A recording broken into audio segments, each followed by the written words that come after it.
Games. Brian, welcome back to Autism Live. Thanks for having me. I'm glad to be here. Well, we enjoy having you because you have really incredible, clever games. Tell us just a little bit, for people who haven't seen you before, about Endless Games.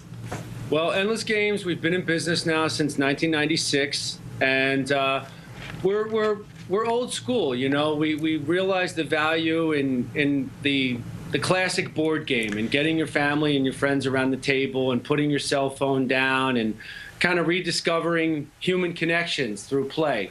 And that's what we hope that our board games can provide for families and friends. Well, they really do. They're remarkable games, and you've got an assortment of games here, and there's something for everyone. So we want to start by talking about some of your really favorites and new games out. Tell us the first game you want to talk about. Well, we've got a couple of new ones that we just started shipping this year, and I think that my personal favorite is a game here called Oddly Obvious. And I'm holding it here too. Alex and I were just playing it during the break. Yes, and I won. Yes, I beat her. She did. He was really good at this game. So tell our viewers a little bit about Oddly Obvious and why it's so much fun. It's really neat because it's a game where all of the answers are in your face. A funny story, we actually called this game In Your Face before we brought it to market, and then we had realized that we didn't have the rights to calling it In Your Face, so we, at the 11th hour, changed it over to Oddly Obvious, which I prefer. I think that's a better name. Yeah. But the gameplay is so simple and so sort of addictive. It's got that the fast play that you want to do it again and again. What it is that all of the sort of contestants of the game see the front of the card, and the host of the game sees the back of the card. So I would see the clues, and I would read off the clues, and the people playing would have to be the first one to shout out the word that corresponds to the clue that I say. Okay, so give Alex and I the A clue, and we'll try to pick it from your card. We can see it. Sure. Can you see his card, Alex? Can you see the card? I can see the card. We can see the Put card. it up higher. There, we go, perfect. right Keep there. it right there. Don't move it. Okay, so give us the clue. If I say the clue is what a pirate pays for corn. A buccaneer. That's right. So you see, it's punny and it's got double meaning, double words. A buccaneer, as in he pays a buck an ear of corn. I can't see the rest of the card. You're holding it. You're not holding it all the way up. I cheated because Alex couldn't. There we go. Yeah, now all I saw was buccaneer, and I was like, what does that word say? All right, we have to give one more because I cheated. How about this one? How about you can catch it but not throw it? Can catch it but not throw it. Cold. Oh, of course, it's a cold. Great. Right.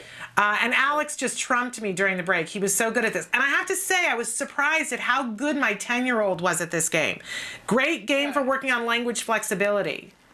It does, and it's great for that flexible language skills and things like that, and just recognizing puns and things where, you know, you kind of have to think of things not in the most literal sense of the word. Absolutely. So tell us a little bit about, we're talking about NameFive next, aren't we? Yeah. Tell us about this awesome game. Yeah, just by the way, we do play a lot of Oddly Obvious on our Endless Games page on Facebook, so if folks want to check out the game there, they're welcome to. Definitely check it out. Fun. We're going to play it at Thanksgiving.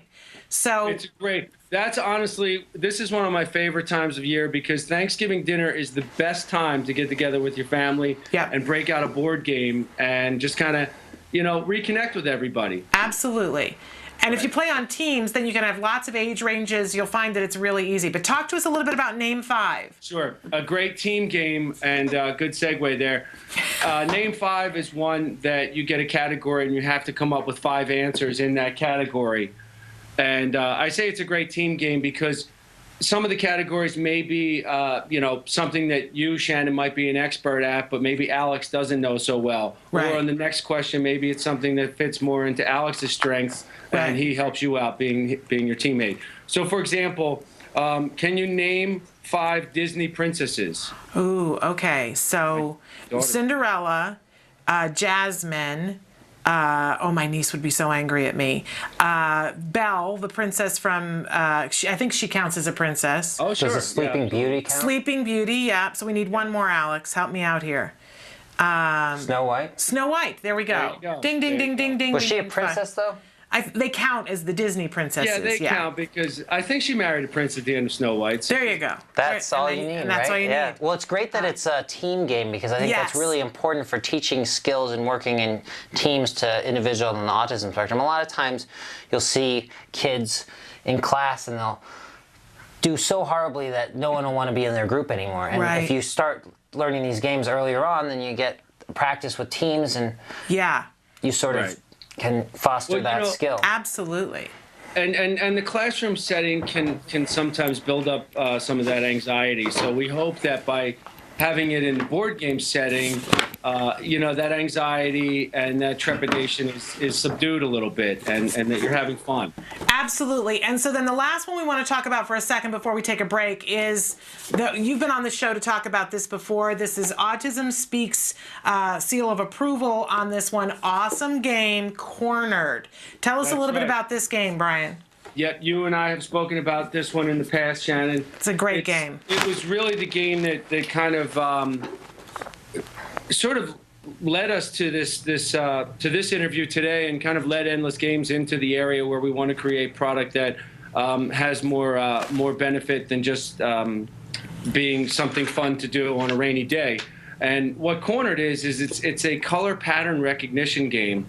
You've got the game board here that has all of these squares all over the board, and then it comes to 36 tiles like this that have 4 colors, one in each corner. Now what you want to do is try to place your tile on the board in the intersection where the 4 colors will meet up. Yeah. And it's deceivingly difficult because there's only one unique spot for each individual tile as I throw them all over me. That's okay. And it requires really flexible thinking, good visual acuity. My son was awesome at this, but my husband was really challenged at this. And it was so great for my son's self-esteem because he just beat my husband and I badly at this. Right. And I have a niece who's on the spectrum, and she has Asperger's syndrome. And she's sometimes a little reticent to play a board game because, again, the winning and losing creates some tension and anxiety. But she got right into Korner'd, and she was great at it. She was beating me. It kind of played to her strengths in recognizing the pattern and seeing it a little differently. And it gave her a real sense of self-confidence, and to the point where she was kind of smack-talking with me as she was beating me in the game. So. I love it. So, Brian, where can people get these games? We're partners with some retailers out there like Barnes & Noble. Some of these games are available at Toys R Us, Walmart. I think for the most part, if you're looking for a retailer near you, Barnes & Noble has the 3 that we just discussed, or you can look online. You can get them at Amazon.com. You can go right to EndlessGames.com, and you can find a retailer near you there, or you can order them right from our website. These are good quality board games with fabulous instructions so that it's easy to figure out and start to play within, really seconds, and they're quite wonderful.